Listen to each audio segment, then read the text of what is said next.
간존전에 나오신 우리 모든 성도님들을 주의 이름으로 환영하고 축복합니다. 오늘 이 자리에 나올 때 마음의 어려움들을 지니고 오신 분들이 계실 겁니다. 마음의 답답함들을 가지고 이 자리에 나와 계신 분들도 계실 겁니다. 인생의 수많은 시험과 어려움 앞에 용기를 달라고 이 자리에 나와 계신 분들도 계실 것입니다. 오늘 말씀을 듣는 가운데 우리의 마음의 용기를 누리시고 우리가 우리의 삶으로 나아갈 때 승리하는 우리 모든 고향 동산교회 성도들이 되어지길 주의 이름으로 축복합니다. 1915년 11월 미국 뉴욕타임즈와 더불어서 많은 미국 매체들이 전한 소식이 있었습니다. 토마스 에디슨과 더불어서 니콜라 테슬라의 이 노벨 물리학상 공동 수상에 관한 소식이었습니다. 그러나 보도된 내용과는 달려 그 해에 이 노벨 물리학상은요, 윌리엄 헨리 그리고 그의 아들에게로 돌아갔습니다. 이게 어떻게 된 일인가? 그 이유를 살펴보니까 에디슨과 테슬라의 신경전 때문에 이것이 이 문화가 되었습니다. 당시 테슬라는요, 무선 통신 기술, 라디오, 레이더 등 이 기발한 최초의 발명품으로 인해서 에디슨과 어깨를 나란히 하는 그러한 천재적인 발명가가 되어 있었습니다. 놀랍게도 그들에게는 노벨 물리학상 공동수상이라는 이 영예보다는 이 공동수상이라는 불쾌감이 더 컸던 것 같습니다. 서로 안 받겠다고 하는 거죠. 같이는 안 받는다. 한 사람은 줘라 해서 결국에는 이 윌리엄 헨리에게로 돌아가게 된 것입니다. 당시 1000개가 넘는 특허권을 가지고 있었던 천재 발명가 에디슨, 그리고 누구도 상상하지 못한 기상천외한 것들을 발명하는 이 천재적인 발명가, 이 발명의 마술가라고 불려지는 테슬라, 이 두 사람은요, 평생에 걸쳐서 서로가 맞수이자 또 라이벌 관계였습니다. 사실 이 둘은요, 1884년부터 함께 일하던 사이였습니다. 에디슨이 사장이었고 테슬라가 그 회사의 직원이었습니다. 그런데 이 둘은 서로 다른 연구 방식으로 인해서 지속적인 갈등들을 빚게 됩니다. 그러면서 끝내 결별하게 되고 그렇게 서로가 라이벌로 발전하게 된 겁니다. 에디슨은 발명이 완성될 때까지 100번이고 1000번이고 계속해서 실험하고 또 실험하고 또 실험했습니다. 그래서 에디슨은 말하기를 천재는 99%의 노력과 1%의 영감으로 만들어진다 라고 말했습니다. 그런데 테슬라는 그 반대였어요. 테슬라는 직관이나 어떤 특별한 영감에 의존을 했습니다. 그래서 테슬라는 자신만의 독특한 발상법으로 발명을 했는데요, 불현듯 이렇게 생각을 하다가 번개처럼 아하! 하고 떠오르는 기발한 발명 아이디어들이 있었습니다.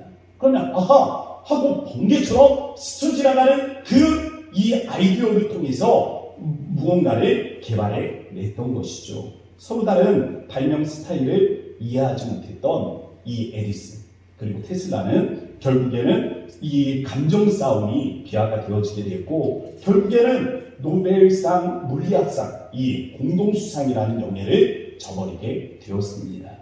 세계를 빛낸 수많은 경쟁 구도들이 또 있습니다. 많습니다. 많지요. 그리고 이러한 경쟁들을 보면서 저는 깨달아지는 한 가지 사실이 있었습니다. 뭐냐면 바로 오늘 우리가 경쟁하는 사람들이 누군가를 보면 아, 내가 누군가라는 사실들을 깨닫게 된다는 것입니다. 내가 경쟁하는 사람이 천재라면 나도 천재일 수 있다는 겁니다. 내가 경쟁하는 사람이 강한 이유는 어쩌면 나도 그만큼 강해졌기 때문에 그만큼 성장했기 때문에 내가 경쟁하는 사람들도 크다. 그들도 위대하다. 그들도 강하다라는 사실입니다. 한국 사회는 무한 경쟁의 사회라고 해도 과언이 아닐 겁니다. 이러면 중학교 때부터죠. 고등학교를 가기 위해서, 대학교를 가기 위해서 그렇게 경쟁 구도에 들어가게 됩니다. 또 대학을 졸업하고 나서는요, 직장에 들어가기 위해서 또다시 경쟁해야 됩니다. 직장에 들어가서는요, 또 진급을 하기 위해서 또다시 경쟁을 해야 됩니다. 계속해서 경쟁해서 그렇게 올라가야 하는 것이 한국 사회의 구도입니다. 사업을 해도 마찬가지죠. 그냥 사업이 그냥 됩니까? 동종업계와 경쟁을 해야 하지 않습니까? 하나의 계약을 따내기 위해서는 또 다른 이 사업체와 경쟁을 해야 됩니다. 끝없는 경쟁 사회에 우리가 살고 있다는 것입니다. 이 경쟁 사회에서 우리의 마음을 위축되게 만드는 것은 경쟁하는 상대가 너무 크다. 경쟁하는 상대가 너무 강하다라는 생각입니다. 늘 상대는 무너지지 않는 철옹성처럼 그냥 강하게만 그렇게 우리에게 다가옵니다. 그러나 반드시 기억하셨으면 좋겠습니다. 우리가 경쟁하는 상대가 강하다라고 생각될 때 여러분 우리도 이미 강한 존재가 되어 있는 것을 기억하십시오. 우리의 상대가 강한 것은 우리가 강하기 때문이다. 더불어서 우리에게 닥쳐오는 시험이 강한 이유는 우리가 강하기 때문이다. 오늘 본문으로 넘어오면 등장하는 지파가 있습니다. 요셉 지파라고 우리에게 소개되어져 있는데요. 이 요셉 지파를 이렇게 소개합니다. 요셉의 족속 곧 에브라임과 므낫세. 요셉의 두 아들, 이 에브라임과 므낫세를 통해서 요셉 지파는 발전해 왔다는 것입니다. 그런데 문제가 생겼습니다. 이들에게 문제가 무엇입니까? 땅이 부족하다는 거예요. 재배를 뽑아서 땅을 나누었는데 자신들이 받은 그 땅이 부족하다는 것입니다. 그 이유가 무엇입니까? 에브라임과 므낫세의 고백은 14절 말씀에서 이렇게 표현되고 있습니다. 여호와께서 지금까지 내게 복을 주심으로 내가 큰 민족이 되었거늘. 하나님이 복을 주심으로 요셉의 아들들이 복을 받았습니다. 복을 받음으로 큰 민족이 되었습니다. 땅을 받았는데 적게 받은 것이 문제가 아니라 이 요셉 지파가 너무나 큰 민족이 되었다는 것이 문제가 되는 것입니다. 땅이 부족한 요셉 자손에게 여호수아는 산에 올라가서 스스로 개척하라 라고 명령을 줍니다. 그러나 거기에 문제가 있었어요. 어떤 문제입니까? 그 골짜기, 그 삶에 사는 사람들에게는 철병거라는 특별한 무기가 존재하고 있었던 겁니다. 철병거는요, 이 전투용 마차라고 보시면 됩니다. 이 우리 영화 배너에 보면 마지막 15분, 명작이라고 하죠. 이 명장면. 이 15분에 이 배너의 이 주인공이 이 마차를 타면서 마지막 15분을 전투를 펼칩니다. 근데 이 마차를 가만히 보면요, 이 궁수가 옆에 타고 있습니다. 그래서 막 옆에 가는 사람들한테 화를 쏘죠. 그리고 또 옆에 창을 들고 있는 사람도 있습니다. 그래서 막 옆에 가는 사람들을 칼로 이 창으로 찌르기도 합니다. 근데 이게 다가 아니에요. 말의 이 어깨에 보면은요, 이 말 어깨에도 뾰족한 이 가시처럼 이 창이 나와 있는 것들을 보게 됩니다. 바퀴에도 여러 가지 모처럼 그렇게 박혀 있는 여러 가지 무기들이 있습니다. 그래서 이 철병거가 지나가기만 해도 그 주변은 쑥대밭이 됩니다. 쑥대밭이 됩니다. 저는 무한 이 경쟁의 사회를 살아가는 우리에게, 그리고 우리 다음 세대에게 우리 앞에 있는 이 철병거를 두려워하지 말라 말씀드리고 싶습니다. 철병거는 분명 강력합니다. 그러나 우리도 결코 약하지 않습니다. 여호수아가 요셉 지파에게 철병거가 있는 살림을 정복하라 명령한 데는 이유가 있습니다. 15절 말씀, 내가 큰 민족이 됨으로. 요셉 지파를 향한 말씀이에요.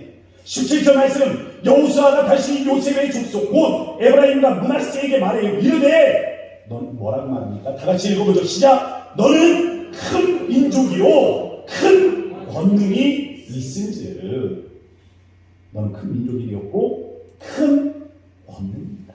정리하면 요셉 지파가 철병거라는 이 강력한 적을 만나게 된 데는 하나님께서 저들에게 복을 주셔서 먼저는 큰 민족이 되게 하셨다. 또한 강하게 하셔서 권능을 지니게 하셨다. 싸우기에 충분하다라는 말씀입니다. 하나님은 우리가 싸울 만한 상대가 되니까 문제도 허락하신다는 것입니다. 오늘 우리가 당면한 문제가 무엇입니까? 우리가 지금 경쟁하는 상대 무엇입니까? 오늘 우리가 뛰어넘어야 할 장벽이 무엇입니까? 그 모든 것은 강하면 강할수록 하나님께서 우리를 강하게 하셨다. 하나님께서 우리를 크게 하셨다라는 증거가 됨을 믿으시기 바랍니다. 높다 생각되어 위축되고 강하다 생각되어 겁먹을 필요가 없다. 우리가 당면한 문제를 통해서 스스로를 본다면 그만큼 성장하고 강해진 자신을 볼 수 있다라는 사실입니다. 저는 오늘 염려와 걱정과 근심과 두려움과 불안과 초조를 가지고 그 마음의 막막함이라는 이 감정을 위장하여 찾아오는 이 인생의 철병거, 그 두려움으로 찾아오는 인생의 철병거를 직면하는 세 가지 영적 지혜를 여러분들에게 제시하고자 합니다. 첫 번째, 적극적으로 철병거를 대면하시기 바랍니다. 여러분의 두려움, 여러분의 근심, 여러분의 그 문제에 적극적으로 우리가 대면하자는 것입니다. 저는 우리가 철병거를 대면하는 가장 적극적인 방법, 우리가 우리 인생의 철병거, 우리의 두려움의 문제, 여기에 가장 적극적으로 우리가 대면하는 방법은 축복이라고 생각합니다. 축복, 빌축, 복복자의 복을 빌어주는 것입니다. 요셉 자손이 철병거를 대면하게 된 데는 이유가 있습니다. 그들이 복을 받아 큰 민족이 되었고 권능을 치렀기 때문입니다. 그러면 왜 요셉 자손이 복을 받아서 큰 민족이 되었고 그들이 하나님의 그 권능을 지니게 된 이유가 무엇입니까? 500년 전으로 거슬러 올라가야 돼요. 500년 전으로. 500년 전으로 거슬러 올라가 보면 거기에 창세기 48장이 있습니다. 창세기 48장에 보면 요셉이 두 아들 에브라임과 므낫세를 아버지 야곱에게로 데려갑니다. 그리고 마지막으로 축복 기도를 받기로 합니다. 그래서 장자 므낫세를 아버지의 오른편에 그리고 찾아 에브라임을 아버지의 그 왼편에 앉힙니다. 그러면 이제 야곱은 두 손을 뻗어서 이렇게 기도해주면 축복해주면 됩니다. 그런데 그때 야곱이 손을 어긋맞춰 올립니다. 이때 요셉이 그것을 보고 아버지에게 이야기를 하죠. 아버지 오른편에 므낫세가 앉아 있습니다. 아버지 왼편에 에브라임이 앉아 있습니다. 라고 말을 전합니다. 그런데 그때 야곱이 다시 말합니다. 창세기 48장 19절 말씀 다 함께 읽어보도록 하겠습니다. 시작. 그의 아버지가 허락하지 아니하며 이르되 나도 안다. 내 아들아 나도 안다. 그도 한 족속이 되며 그도 크게 되려니와 그의 아우가 그보다 큰 자가 되고 그의 자손이 여러 민족을 이루리라 하고. 아멘. 토미 테닝 목사님이라는 분이 이 하나님의 관점이라는 책을 쓰셨습니다. 그러면서 이 하나님의 관점에서 우리의 시야를 하나님의 시야와 일치시키는 이 부분에 대해서 설명을 해주고 있습니다. 토미 테닝 목사님은요 공간적으로 설명을 하더라고요. 그래서 우리는 지금 어디에 있습니까? 여기 이 땅에 있잖아요. 땅이라는 공간에 있지 않습니까? 하나님은 그럼 어디에 계세요? 어떤 공간에 계시겠습니까? 물론 어디에나 계시지만 하나님은 하늘에 계신 분이 아니십니까? 하늘에 계신 분, 그리고 우리는 땅에 있는 사람들, 땅을 살아가는 사람들. 그래서 우리가 땅을 살아가는 사람들로서 우리가 한 발 걸어갈 때 앞에 언덕이 있습니다. 그럼 이 언덕이 나타나면 우리는 그 언덕 너머에 뭐가 있는지 몰라요. 왜? 우리의 시야는 수평적이기 때문에 그렇습니다. 수평적이기 때문에 앞에 장애가 있으며 그 너머에 무엇이 있는지를 우리는 보지 못한다는 겁니다. 그런데 하나님은 어때요? 하나님은 저 하늘에서 우리를 바라보니까 이 밑에를 이렇게 딱 쳐다보고 있으면 길을 걸어가는 한 사람이 보이는 겁니다. 그리고 그 너머에 있는 이 언덕이 보이는 거죠. 그런데 사람은 그 언덕을 바라보면서 저 너머에 또 어떤 언덕이 있을까? 어떤 고난이 있을까? 생각을 하지만은 하나님께서는 그 언덕 너머에 오아시스가 있고 또 그 언덕 너머에 하나님의 은혜가 있음을 볼 수 있다는 것입니다. 그래서 토미테니 목사님은 우리에게 하나님의 관점과 우리의 관점을 일치시키면 하나님께서 저 하늘에서 이 땅을 바라보는 것처럼 우리도 우리의 관점을 바꿀 수 있다. 그래서 이것을 영점이라고 우리에게 설명해 줍니다. 하나님의 영, 성령의 관점을 갖는 거. 저는 이 책을 보면서 그런 생각을 한번 해봤습니다. 이것을 공간이 아니라 시간으로 한번 생각을 해보자. 시간적인 관점으로 재해석을 해보자 라고 생각을 해봤습니다. 그러면서 우리 인간은 어떤 존재들입니까? 과거로부터 현재를 살아가는 사람들이죠. 우리는 과거로부터 현재를 살아가는 사람들입니다. 우리는 단 1초도 장담할 수가 없습니다. 미래를 알지 못하기 때문에 장담할 수가 없는 거예요. 우리는 딱 여기까지, 현재까지밖에 모릅니다.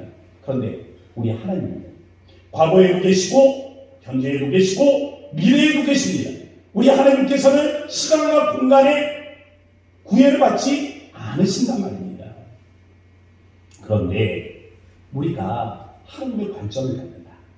하나님께서 과거와 현재와 미래에 계시듯 우리가 하나님의 관점을 가지면, 하나님의 그 성령의 관점을 가지면 과거와 현재밖에 알지 못하던 인간이 미래를 볼 수 있게 된다는 것입니다.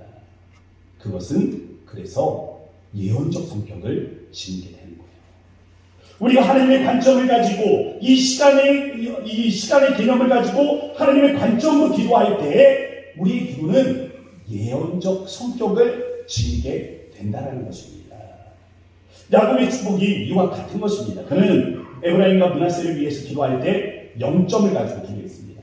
하나님의 관점을 가지고 기도한 거예요. 시간적으로는 아직 일어나지 않았습니다. 에브라임과 므낫세가 어떻게 될지 모르는 거예요. 그러나 하나님께서 그에게 영안을 통하여 그 미래를 볼 수 있는 기회를 주시니까 그 하나님의 관점으로 그들의 미래를 예언하지 않습니까? 그래서 야곱은 하나님께서 요셉의 아들을 축복하신 그 미래를 바라보며 기도할 수 있었던 것입니다. 그래 히브리서 말씀은 우리에게 이렇게 증언합니다. 히브리서 11장 21절 믿음으로 야곱은 죽을 때에 요셉의 각 아들에게 축복하고, 그럼 그 믿음이 무엇입니까? 11장 1절 믿음은 바라는 것들의 실상이요 보이지 않는 것들의 증거다 라고 기록하고 있습니다. 야곱의 기도를 통해서 요셉의 아들들이 복을 받았습니다. 그리고 복을 받았기에 오늘 본문에 보면 저들이 철병거라는 이 강력한 적 앞에 대면하게 된 것입니다. 우리가 믿음의 자녀들에게 담대히 철병거를 대면하도록 하는 가장 적극적인 방법이 무엇입니까? 그래서 기도라고 말씀을 드리는 것입니다. 저는 여러분의 기도가 하나님의 관점과 같아지기를 주의 이름으로 축복합니다. 하나님의 관점과 우리의 관점이 일치되고 나면 우리는 그 일치되는 시점에서 시간적 의미가 들어오게 되므로 미래의 한순간에 대해서 바라보며 믿음의 눈으로 그 순간을 바라보며 기도할 수 있게 될 것입니다. 앞에 꽉 막힌 절벽이 있어요. 앞에 꽉 막힌 이 인생의 절벽을 그냥 보면서 그 너머를 알지 못하면 답답합니다. 그냥 주저앉고 싶습니다. 오를 수 없는 장벽이라면 더 그럴 것입니다. 피할 수 없는 곳이라면 더 그러겠죠. 그러나 믿음의 눈으로 그 뒤에 무엇이 있는지를 알게 되면 그 꽉 막힌 절벽이 두 조각이 나며 어떻게 열릴 것을 볼 수 있다면 그 마음이 비로소 평안을 누리게 되는 것이죠. 인생의 철벽거리 대면하면서 두려워하는 이가 이 영적 전쟁 이후에 어떤 결과가 우리에게 찾아올 것이라는 것을 깨닫게 된다면 비로소 그 마음이 평안해지지 않겠습니까? 할아버지가 되어서 우리 손자 손녀들 너무나 아끼고 또 좋아하시는 분들이 있습니다. 이 아이들을 위해서 기도할 때 보면요, 이 미래의 한순간을 우리가 볼 수 있다면 이 아이들을 위해서 우리가 기도해 주는데, 우리의 다음 세대를 위해서 우리가 기도해 주는데, 하나님의 그 관점으로 우리가 미래의 어떤 순간을 바라보며 기도해 줄 수 있다면 그것이 얼마나 놀라운 축복이 되겠습니까? 하나님의 관점으로 영점에 서 있는 기도를 통해 우리의 자녀에게 하나님의 복이 임하게 될 줄로 믿습니다.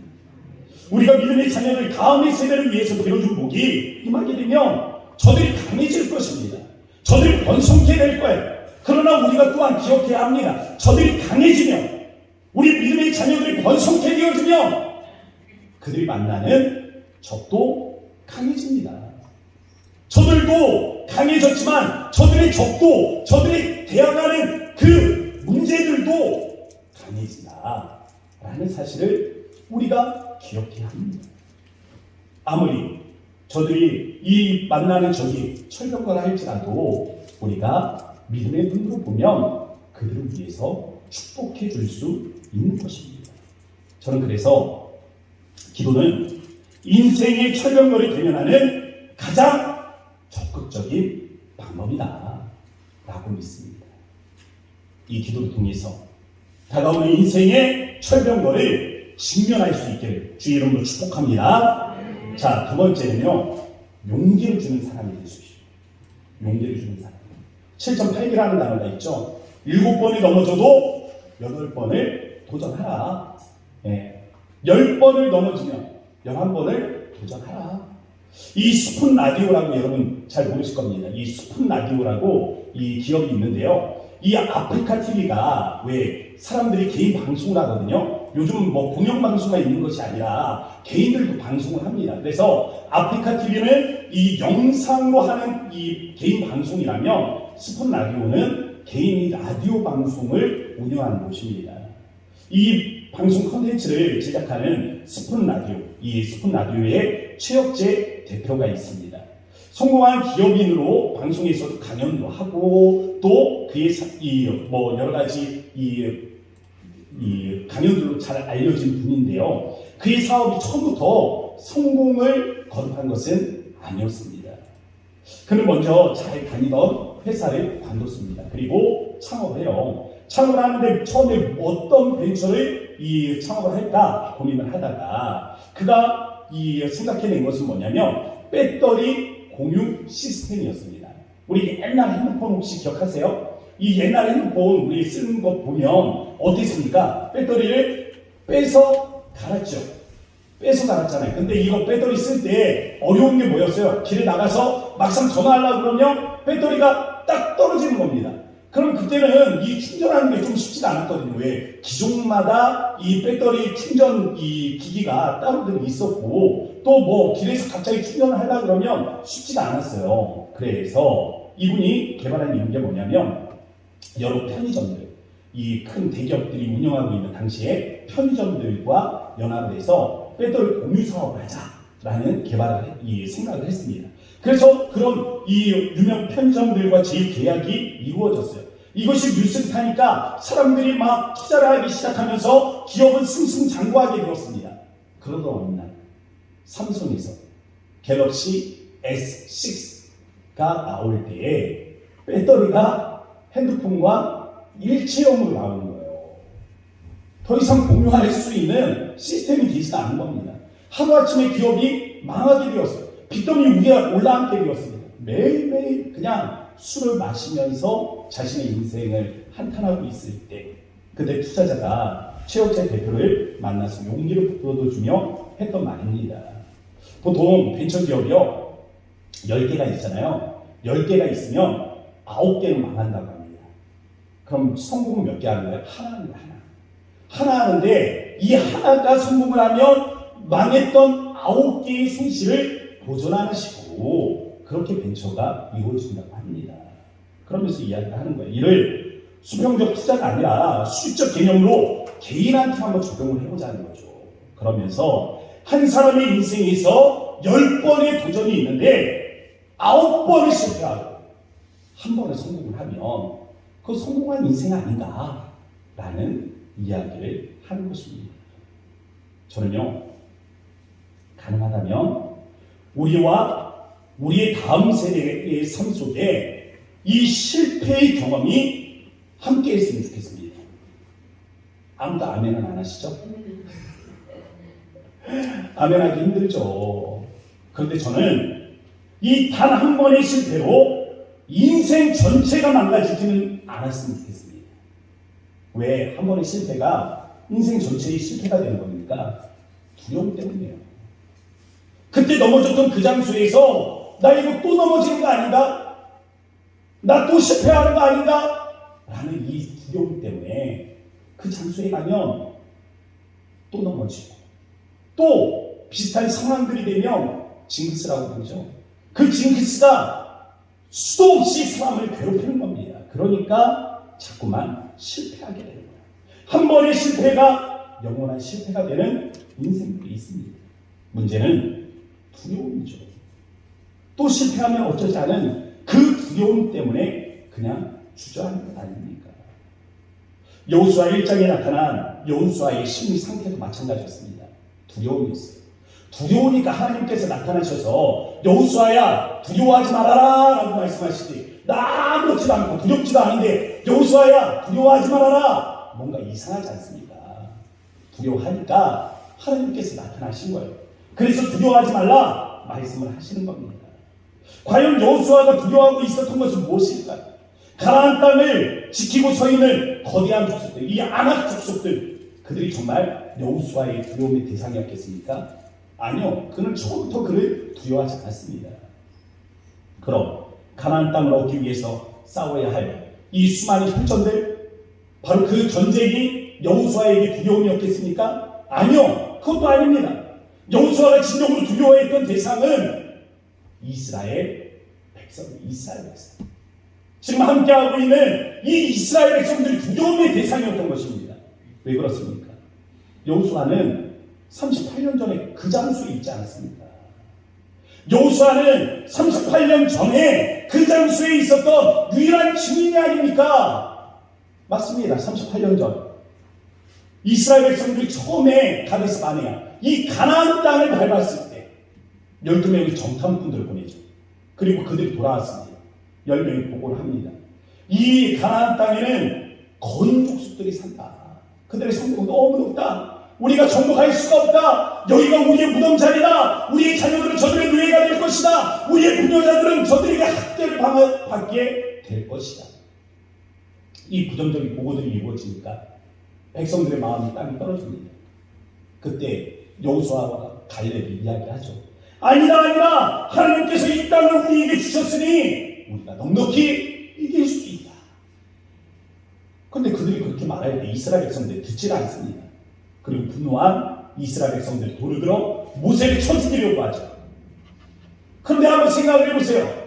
모세는 어떤 사람입니까? 모세는 애굽 땅에, 거대한 애굽 땅에 10가지 재앙을 내렸던 위대한 인물입니다. 모세는 지팡이를 들고 홍해바다를 갈랐던 놀라운 기적을 창조한 이에요. 그가 반석을 두드릴 때 이 반석에서 물이 철철 넘치던 그런 사람입니다. 모세가 손을 들고 기도하니까 전쟁에서 이스라엘이 이겼죠. 그런데 여호수아는 그냥 아무것도 아닙니다. 모세에 비교하면 그냥 아무것도 아니에요. 이런 기적과 능력들을 그는 보여주지 못했습니다. 그런 능력도 없었어요. 다시금 같은 장소에 들어갑니다. 이스라엘이 똑같은 반응을 보이게 되면 그는 그 자리에서 그냥 돌맞아 죽을 그런 형편입니다. 그래서 두려웠던 것이죠. 그래서 두려웠습니다. 성경 전체를 관통하는 주제 중 하나는 두려워하지 말라입니다.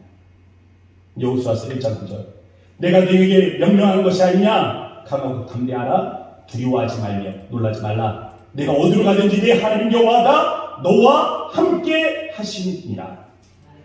이사야서 41장 10절, 두려워하지 말라. 내가 너와 함께 함이라. 놀라지 말라. 나는 내 하나님이 됨이라. 내가 너를 굳세게 하리라. 참으로 너를 도와주리라. 참으로 나의 의로운 오른손으로 붙들리라. 요한복음 14장 27절, 평안을 너희에게 끼치노니 곧 나의 평안을 너희에게 주노라. 내가 너희에게 주는 것은 세상이 주는 것과 같지 아니하니라. 너희는 마음에 근심하지도 말고 두려워하지도 말라.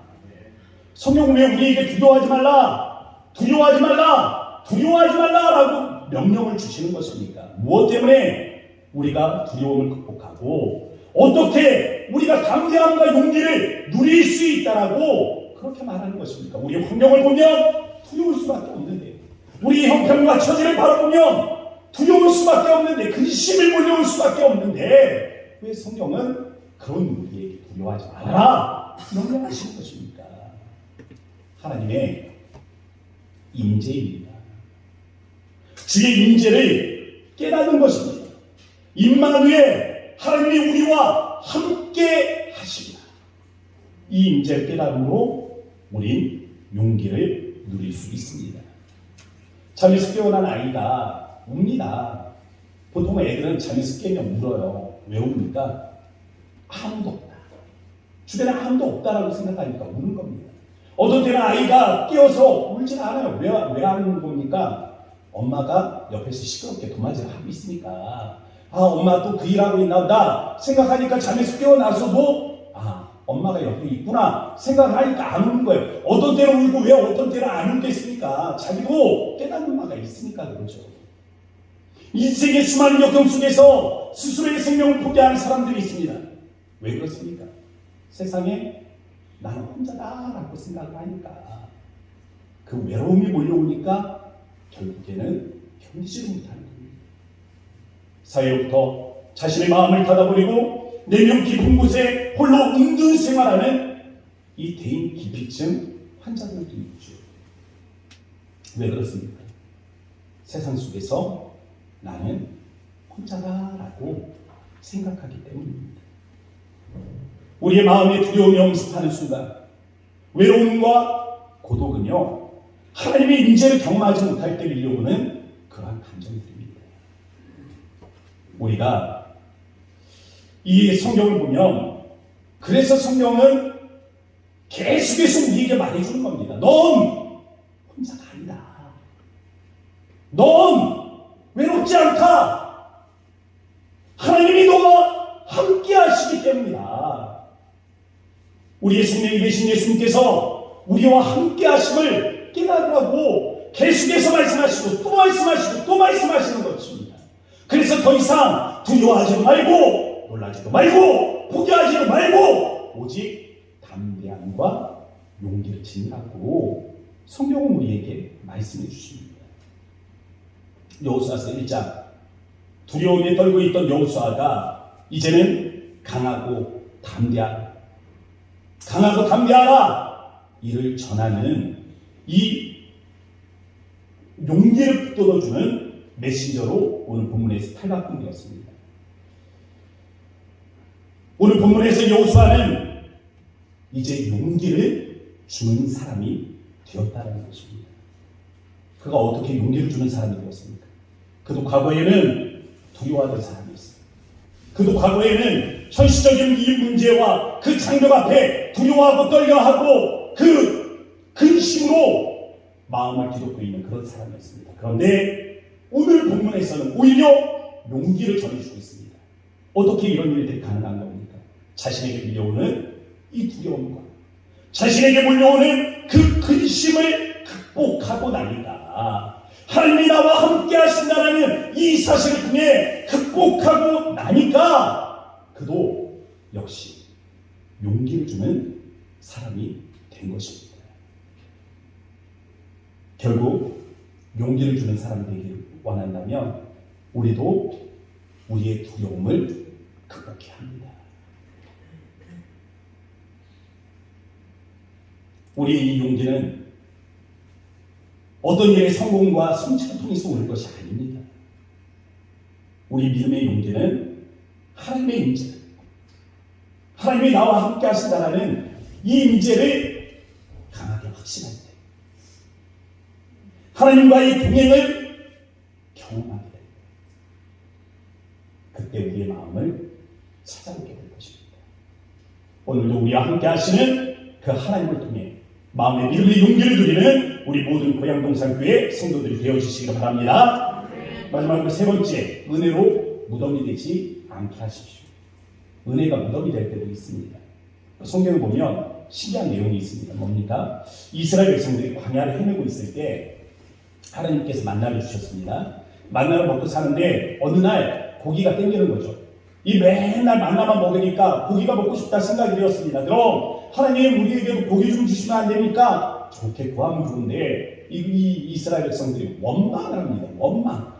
하나님께서 이 원망의 소리를 들으시면서 그래 어디 한번 마음껏 먹어봐라. 내가 능력이 없어서 너희에게 고기를 못 준 것이 아니라 내가 너희에게 오늘 나의 능력으로 얼마만큼 이 고기를 부어줄 수 있는지 한번 그 입에 이 단내가 나도록 고기를 부어줄 테니까 먹어봐라 하고 주신 고기가 메추라기입니다. 동풍이 불어오기 시작하니까 새들이 바람을 타고 날아가야 되는데 그 바람에서 이 바다로 날아가지 못하고 그냥 사막에서 그 뜨거운 열기에 이 새들이 그냥 지쳐서 뚝뚝뚝뚝 떨어지기 시작합니다. 그게 수십 킬로미터, 이 지점 수십 킬로미터에 걸쳐서 두 규빗이라고 표현하고 있거든요. 이 규빗이 여기서 이 팔꿈치에서 이 손이니까 한 1m 정도, 우리 허리가 뭐 조금 못되게 뭐 이렇게 고기가 쌓여 있다라고 생각을 하시면 될 것 같습니다. 고기가 그렇게 쌓이면 문제가 뭡니까? 겉에 있는 고기들은 햇빛에 잘 마르겠죠. 근데 1m 고기가 쌓이면, 이만큼 고기가 쌓이면 그 밑에 가라앉아 있는 이놈이 어떻게 하는 거야? 한 달에 사막에서 묵히면 썩죠, 썩어. 썩는데 그냥 썩습니까? 거기에서 수많은 병들이 나오지 않습니까? 질병에 걸리고 전염병이 돌기 시작하고 이스라엘 백성들이 하나둘씩 푹 쓰러져 나아가게 되는 것입니다. 은혜가 무덤이 되었어요. 이 은혜가 무덤이 된 곳, 그곳의 이름이 무엇입니까? 기브로 핫다 아와. 에브라임과 므낫세가 하나님께 복을 얻었습니다. 하나님이 복을 주심으로 큰 민족이 되게 하셨고 강한 족속이 되었어요. 주신 복으로 저들이 직면한 적은 철병거입니다. 비록 철병거가 있었지만 하나님께서 저들을 강하게 하시니까 정복을 합니다. 가나안 족속들을 정복을 하고 그들을 무예로 다스립니다. 이러던 이들이 200년이 흐릅니다. 그 다음 놀라운 변화가 찾아옵니다. 사사기 4장, 가나안 왕 야빈에게 또다시 학대를 받게 되는데요. 야빈의 주 무기는 바로 철병거입니다. 사사기 4장 3절, 야빈 왕은 철병거 900대가 있어. 하나님이 정복해 하신 철병거가 다시금 이제는 이스라엘을 괴롭게 하는 적으로 등장하지 않았습니까? 그 사이, 이 200년이 흐르는 그 사이에 도대체 무슨 일이 있었기 때문에 그렇습니까? 사사기 2장 10절에 보면 그 세대의 사람도 다 그 조상들에게 돌아갔고 그 후에 일어난 다른 세대는 여호와를 알지 못하며 여호와께서 이스라엘을 위하여 행하신 일도 알지 못하였더라. 세대가 바뀌었는데 어떻게 바뀌었습니까? 하나님을 알지 못하는 백성이 된 것입니다. 인생에서 하나님을 제한 부르니까 복이 오히려 재앙이 된 것입니다. 정복되었던 철병거가 다시금 일어나 학대의 주역이 되고 있지 않습니까? 핵심은 하나님에 대한 기억이에요. 하나님에 대한 영적 건망증이 상실의 시대를 몰고 온다는 것입니다. 하나님을 잃으면 우리는 모든 것을 잃어버리게 됩니다. 하나님을 붙들면 우리는 모든 것을 가질 수 있습니다. 성경은 그것을 우리에게 가르쳐주고 있는 거예요. 두려움의 대상은 철병거가 아닙니다. 우리의 영적인 건망증, 까먹고 또 까먹는 것.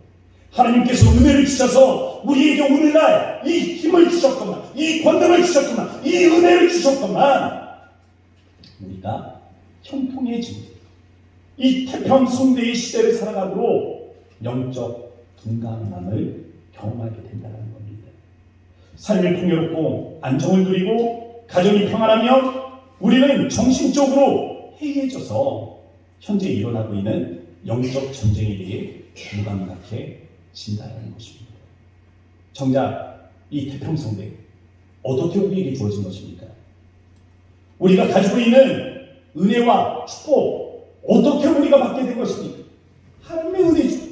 하나님이 도와주셔서 그렇게 된 건 아닙니까? 그런데 시간이 흐를수록 그 기억들이 흐릿해지니까 오히려 이 은혜가 우리에게 덧치되는 것입니다. 우리에게 자꾸만 이 은혜를 까먹음으로 인해서 은혜가 변되게 하는 것이죠. 우리의 본성이 자꾸만 까먹는 것인지, 사단이 우리의 기억을 훔쳐가는 것인지, 하나님에 대한 기억은 자꾸만 잊혀지는 것이 사실입니다.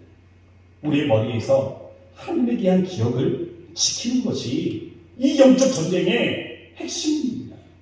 그러면 우리는 자꾸만 까먹을 수밖에 없는 존재란 말이에요.